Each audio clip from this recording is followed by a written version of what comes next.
আজি এই ভিডিঅ'টোত 2025 এনুৱেল এক্সামিনেশ্যন মৰিগাঁও ডিষ্ট্ৰিক্টৰ ছ'চিয়েল ছায়েন্সৰ ক্লাছ 9ৰ পেপাৰখন মই আলোচনা কৰিম। মই ইয়াতে ৰাউণ্ড কৰি দিছোঁ, শুদ্ধ আনচাৰকেইটা মই ৰাউণ্ড কৰি দিছোঁ, তো তোমালোকে চাই লোৱা পেপাৰখন। তো যাৰ যাৰ ডিষ্ট্ৰিক্টত এতিয়াও এক্সাম হোৱা নাই তোমালোকৰ কাৰণে বহুত উপকৃত হ'ব। প্ৰশ্নপত্ৰখন ইজি নাছিলে, অলপ টাফ আছিলে, তো তোমালোকে চাই লোৱা।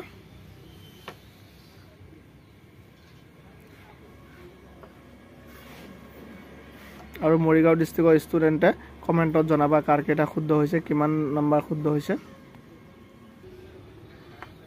চাই যোৱা, মই গোটেইখিনি ৰাউণ্ড কৰি দিছোঁ।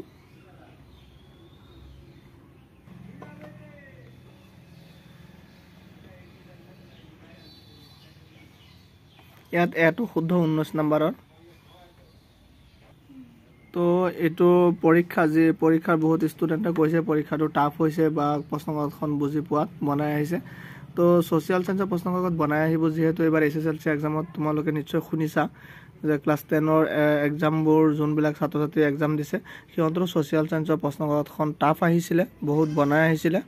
তো এইবাৰ যোনবোৰ ষ্টুডেণ্টে ক্লাছ 10ত উঠিবা 9ৰ এক্সাম দিছা, তোমালোকে কেনেকৈ পঢ়িব লাগিব সেইটো চিন্তাটো তোমালোকে কৰা। নিশ্চয় ভালকৈ পঢ়িলে ভাল ফলাফল দেখাবলৈ তোমালোকে সক্ষম হ'বা। আৰু তোমালোকে বহুত ভালকৈ পঢ়িব লাগিব মোৰ মতে, যদি এটা ভাল ৰিজাল্ট কৰিবলগীয়া হয়। আগৰ নিচিনা নহয়, চব পেপাৰেই চব কুৱেশ্যনেই তোমালোকৰ টাফ হ'ব। এতিয়া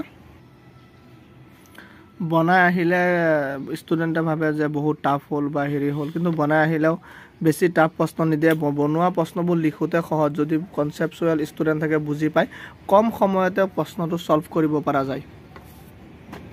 এইকেইটা আছিলে 45টা MCQ। তাৰপিছত তোমালোকে লং কুৱেশ্যনবোৰ চাই লোৱা। লং কুৱেশ্যনবোৰ বনাই আহিছিলে বহুত কুৱেশ্যন, কিন্তু বনাই আহিলে প্ৰশ্নবোৰ আনচাৰ দিওঁতে বহুত ভাল লাগে। মই এবাৰ দুবাৰ পঢ়ি চাইছোঁ বস্তুকেইটা। এইখিনি আছিলে তোমালোকৰ প্ৰশ্নকাকত।